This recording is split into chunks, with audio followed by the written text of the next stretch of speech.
Hi everyone, it's Halo 4 Tutor with another Halo 4 gameplay commentary. As always, you know you're going to get my signature tips and tricks to help you start winning more often and having a lot more fun while you're doing it. I'm always looking for requests for new videos. I've had a lot of requests lately for Team Snipers, so I have a Team Snipers game for you on the map Ragnarok. For those of you who have the game and play it regularly, you know that this map is a team favorite. It always gets voted in, a fan favorite rather. It always gets voted in. And so I'm going to show you a gameplay here. Nice little clip. I go 16 kills without dying. That's a running riot.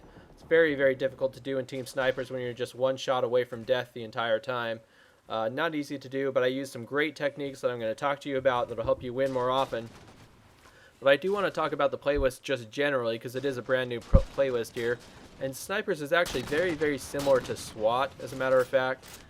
In both playlists, everybody has the exact same weapon, so it's a very even playing field for both teams. And both, everybody in the game is one shot away from death. Everybody's got a one-shot kill weapon. And so, for that reason, this is really a good playlist for players who are kind of intermediate to advanced skill level. A lot of novice players mistakenly think that it's a really easy playlist because you have this powerful weapon that can kill somebody with one shot. And while that's true, in other playlists there are a lot of different ways you can gain advantages over players who have more skill than you do. So if you've got powerful weapons, you're using your loadouts properly, you've got vehicles, you're maintaining the power positions, you're working together as a team, you can beat players who are much, much better than you. Okay, you can use all those things to your advantage. You can beat people who have a stronger skill set than you do because there's some imbalances there. But the SWAT playlist, as well as Team Snipers, is very, very balanced. It's difficult to gain an advantage over your opponents. And so for that reason, I believe it's a good playlist for intermediate to advanced players. Now, I would love to hear what you guys think about that. Do you feel like it's a good playlist for intermediate to advanced players? Or do you feel like it's a good playlist for beginners? And, which playlists do you feel like are better for intermediate to advanced skills, and which playlists are better for beginner players? For me, I think that the beginner players do well in Flood, right? I think that requires about the least skill of most of the playlists. So let me know what you think in the comments below. But anyway, here I'm about halfway to my running riot. So let me give you some tips and tricks, let you know what I was doing here, and give you some ideas for your own gameplay. So I've already mentioned that there's no weapon variety, no loadouts, no vehicles, so it's a very level playing field, very balanced game, but there are a few things you can do to gain an advantage.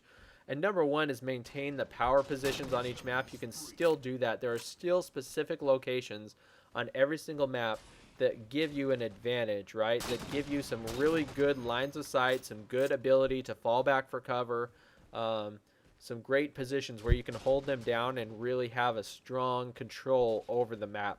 So you need to work together as a team to maintain as many of those power positions as you can in Team Snipers. You can see I'm holding this one down very, very well. I'm getting very limited support from my teammates. Even though I'm really owning right now, our team is behind, and we just can't seem to pick up a lead because my teammates aren't playing very smart. But maintain the power positions on the map. That's going to make a huge difference, okay? So even if your skill set is slightly less so than that of your opponents, you can still do well by maintaining the power positions. The other thing you can do is really anticipate the movement of your opponents. Fortunately for me, the red team was behaving very predictably during this game. They kept showing up in the same places.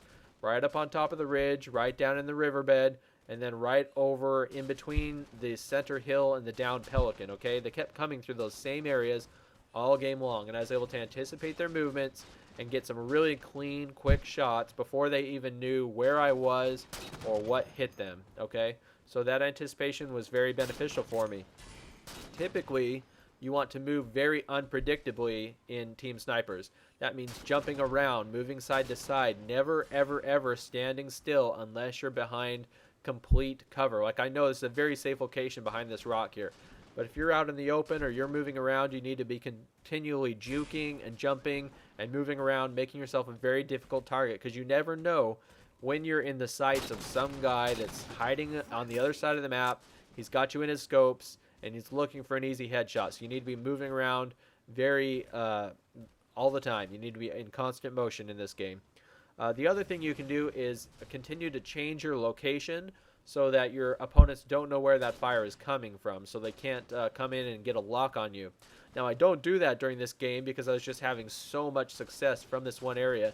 I was just loath to move somewhere else because it was doing so well, and I felt like if I moved, I might break my spree. So I don't really demonstrate that much here, but typically in a sniper's game, you want to move around from one power position to another to try to control those power positions and remain unpredictable so your opponents don't know, where the fire is coming from. The other thing I want to recommend in Team Snipers is that you actually want to spread out. Now, in other game types, I recommend you travel in packs and pairs as a team so you can team shoot the opponents.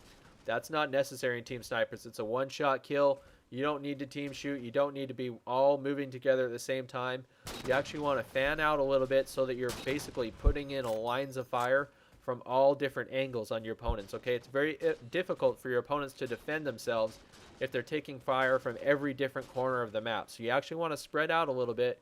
If you can, work together as a team to communicate where everybody is and where you're going, where your opponents are. You want to talk through all that, but you don't want to be all clustered in one area because basically they're going to figure out where you are and they're just going to start taking headshots. Look at this peek shooting, guys. Very, very effective. You want to peek shoot. You want to slide back and forth between cover. You can line up shots while you're behind cover. That way your opponents won't have a chance to line up their shots. And then, look, here I am running riot. You line up the shots, you come out from cover, quickly take the shot, fall back to cover. Well, hope you guys have learned a few things here. I know it's a shorter video, but please remember to like, comment, and subscribe. Add this video to your favorites. I have several other sniping tips on my channel, so go back and check out those videos. Thanks for watching, everybody. Halo 4 Tutor signing out. I'll see you next time.